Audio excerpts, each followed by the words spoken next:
باور کنین اگر ما از همین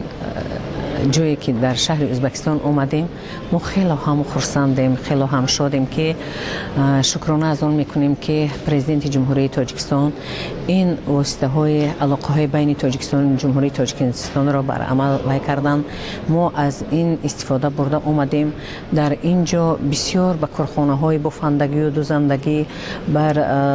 زمین و چرواداری های و بر دهقان هایی که بر آنها پرورش های وای میکردن، زمین های انار پروری داشتن، شناسایی کردیم. خیلی هم خرسندیم که از این تشکیل نمودن این چهاربینی ها ما به خود یک تصورات های نیک گرفتیم. ما از این ولایت سرخندریای جمهوری ازبکستان آمده به دخترهایی که وی داشتن، چکن دوز بودن و گلدوزی ها و یا کارخانه هایی که بافندگی داشتن شناسایی کردیم و از اینها ما یک بهره برده حتی با اینها شرطنامه ها بسته می خواهیم که در آینده در ناحیه های خود نیز همین کارخانه های بافندگی را نیز تشکیل دهیم.